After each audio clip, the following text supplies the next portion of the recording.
Hello, everyone. Today I am joined yet again by my father, and today we're going to be checking out another song from Theocracy. Do you remember this band at all? A little bit.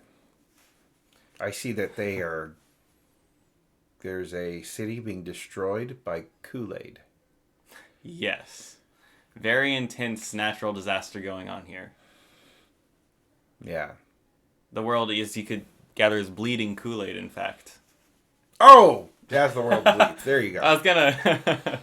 They did make it look less like blood. All right. Let's get rock into and roll. it.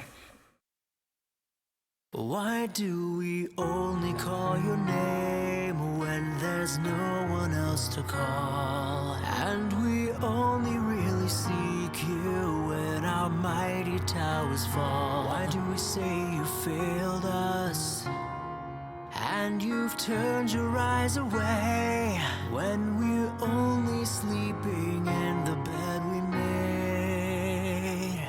Why do we call for free will but reject all consequence? Why is the path we made to heaven stained with the blood of innocent? Why'd we ignore the warnings that we've read and always known, and get angry when we reap the things we've sown?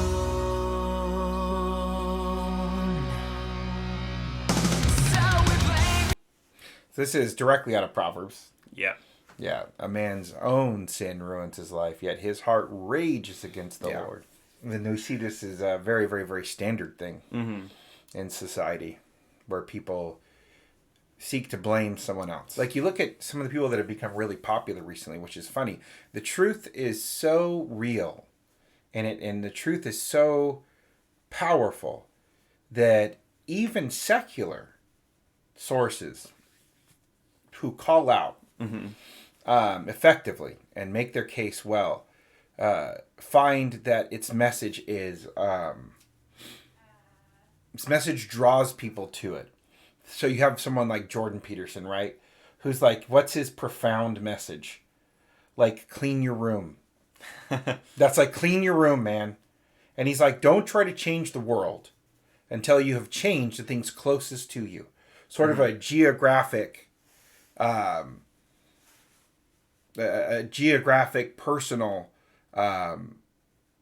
method of change. Because everybody wants to change the world. But it's like, well, not until you tackle your own responsibility. And then you learn to stop blaming everybody else. You see what you can actually change.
So one of the things I find interesting at that point, and I think is very true, is it kind of feels like where we are as a world. Like, we blindly keep carrying on while the glory is gone. Like, we've essentially rejected all the things that brought us to the point of prosperity we're at, and we're just carrying on as though it's gonna work. Yeah, well, and it's you're right. You're absolutely right. And it's like, there's like power. There's like power in when you're unsteady, and part of this is because like it's walking on a foundation that you think is straight. You think it's flat. But in reality, you're being deceived into believing it's flat. It's not. And so you're like walking on this like completely like uneven floor, and you're wondering why you can't stand up straight. Because it looks flat to you. You're like, what is going on with me? Why can't I stand up straight? Why am I just falling? It's pulling me back. And your mom and I not recently, but a while back, we went to this place called like the Mystery House, which is basically a cabin, or so to speak, an experience where they've sort of built these structures at an angle. Mm-hmm. And you don't sense that because everything's at right angles, sort of. So you can't even feel like it's at an angle. But you walk in there, you immediately feel like they're like gravity chains, like it's pulling you, and you're totally off balance, and it's completely unsteadying. And if you think that the force is what's doing this, or maybe someone told it's something wrong with you, mm-hmm. like, oh, and then you're like, oh, well, it's obviously flat. And then someone else comes along and says, no, I've got an idea. It's not you. When someone tells you that it's not you, you give them power, and they get influence because you want to believe that. It's not me. Oh, it's not me. Oh, and there's nothing, and it's not your fault. Well, that's really good to hear. So it's not my fault. That means I don't have to change. That's the easy, lazy way. And it's the way that then I feel like I have control and I have power. It's something's been done to you. That's this injustice that's been done to you. And then I'm like, yeah. But then what I don't even think is that's going on is when I agree with them, I'm giving them power. Mm-hmm. I'm giving them my free will. I'm handing over control of myself because I'm saying, yes, you are the priest, the prophet who knows why I feel off balance. And I can target this now at something or someone. And now I'm just going to follow you because you've got the real answers. And you'll tell me who I need to hate and who I need to blame. And this is actually an old form of old religion called Gnosticism. Oh yeah. Yeah, and this is in Jesus' day. It's secret knowledge, and that's what's happening right now. You have all these groups that have secret knowledge. Oh, why are all these people struggling? Because of history. A history that you don't know. And then they'll tell you like one thing. Yeah. Like, oh, you don't know about blank. Suffering. And you don't. And you feel like, I didn't know that. Like his entire world has opened up. Is that what it seems to, like, tell me more. Maybe this is the answer. And it's like, okay, go at your own peril, and people are. And then everyone around them is doing this. They're changing their Facebook profiles. Mm-hmm. They're changing their Instagram. They're putting up all the same things, and you feel like everyone, oh, that's the secret knowledge. And then you just go from next thing to the next thing to the next thing, because in reality, these things just stop panning out. All of the truest of truths are found in the scripture. You don't need another book. There are other books, that's great, but that's the one you cling to. So when all this other secret knowledge comes around, it's like, nope, I know God. And I don't need your secret knowledge. Which, by the way, is the oldest temptation in the world. True. The tree of the fruit of good and evil. Wow, yeah. Yeah, nothing new under the sun. Let's get back to it. We live our lives like we could care less what you have to say. Then curse the skies when you don't come clean up the ugly mess we've made. You gave us a choice and we made it and dug ourselves into a hole. We always thought we knew the way despite the things you said. We just ignored the pile of bodies and the bloodstains on the bed. Sing ourselves right into a corner. Life spiraled out of control. As the world lies bleeding, the giant is no longer sleeping. All we've sown now reaping. Blindly we just carry on, but the glory is gone.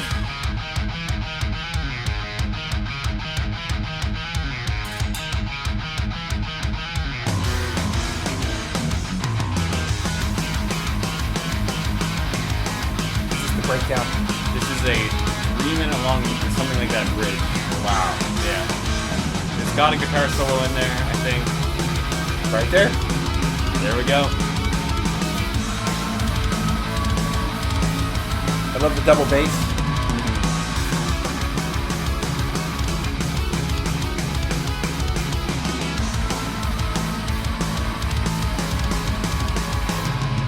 See us, I promise land of milk and honey became a land of filth and money, like Babylon and Rome before.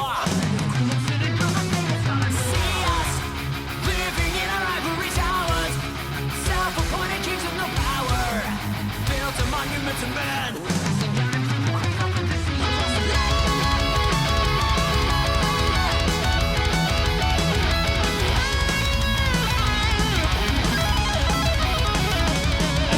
solo.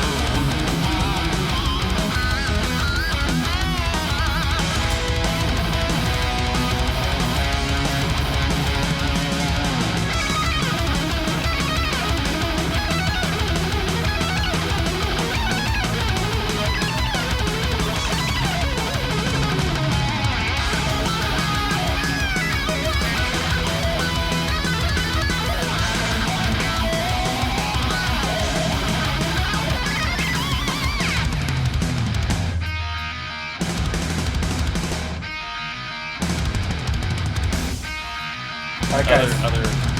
I got a treat for you. Other.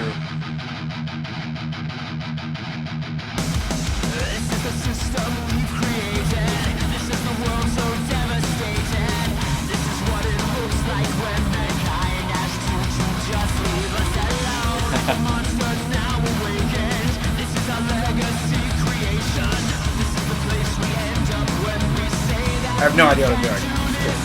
Incredible job. You did that. You did that guitar part yourself. The whammy bar?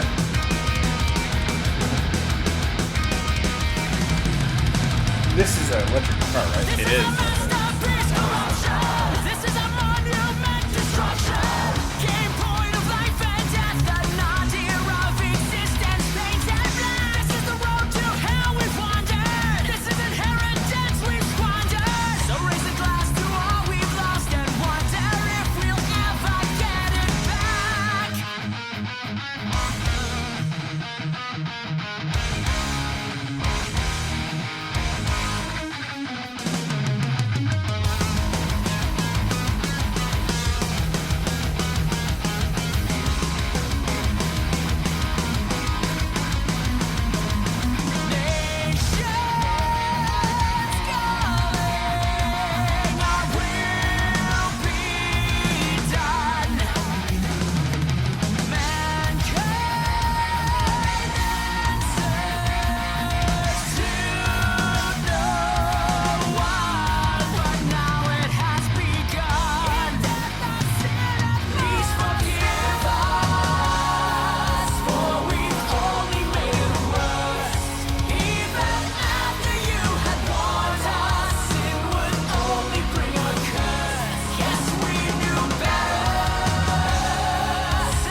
So let me ask you a question. Yes. Have you ever felt like you had messed up so bad, and you're, you know, like they said, you're lying in the bed you made, that you just couldn't, like, this was it, man? Obviously, this song is written for people who like to wake up. Yeah. But what happens when you wake up? You're like, yeah, I'm a failure. Yeah, I'm a terrible person. Yeah, I see the reality of that. What do you do next, man? You know, I'm a teacher. I was sitting in one of the first classrooms I ever taught in. Recently, for my job, I was back there doing something for the district, and I just sat in that room and I thought about the last like almost 20 years. You know, it's been a long time, and I just felt like, man, I have really wasted this time, and I felt like I just wasted a lot of, not all the time, but wasted a lot of the time, and I really felt like, you know, just a sense of like like this, like a flood, like flood of destruction coming at me, like, well, that's it, man. I guess I'm gonna lie in the bed I made, and I feel like people are working through a lot of that stuff. I mean, obviously, I heard the stories of people through COVID who I lost 40 pounds, I gained 20 pounds of muscle, I started a business. I fixed up my entire house. I'm now financially independent. And, because I wasn't a bum like the rest of you. So you get to that point, and then you're like, so what? There's a song that I've been listening to a lot over the last couple of years, and it's by David Crowder. Maybe someday we'll review some of my music, huh? A little music on my music. And it's Oh, How He Loves Us. Oh, I know this one. And you do. And it's, oh, how he loves us. He is jealous for me. And I think about that. The God of the universe is jealous when I give my time. That's not to him. He actually loves me. He wants me. And then growing up, I felt pretty unwanted. In many ways. I mean, my mom loved me. My dad, they loved me. But I was also kind of an irritating kid when I was younger, and so that especially at school, I felt like I got, bullied a little bit here and there, and it was like, whoa. So I didn't feel like the world was very happy with me, but so to think that God really does want me,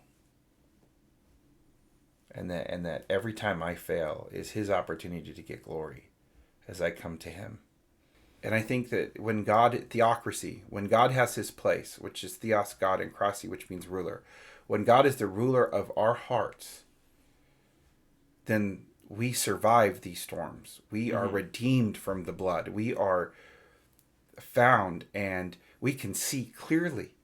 And bad times will come, and destruction will come, but we'll survive it. So as we're looking out, like this song is about the world at large. As we're looking out in the world, and it's kind of at this point of rejecting God's redemption and just completely rejecting God. What would you say our hope is right now? I think the key thing is, as you look at people who even want to hurt you, and I have. I've had people who have directly decided that they wanted to do ill will towards me because of my beliefs. And I think as you come across that, you have to remember, and I have to remember, that everybody you're looking at is a possible story of redemption. And to love them because you don't know how God is going to redeem them. And have hope for everybody around you. And have hope for yourself. Because this is a God of redemption. And this world will be redeemed. Anyway, guys, that's all I have for you today. If you did enjoy this video, feel free to like and subscribe. And Dad, would you like to play us out? Yeah, sure. I'm going to put like a solo over that. It's going to sound amazing, yeah. Whoa, that's some serious skills. He's finger picking it too.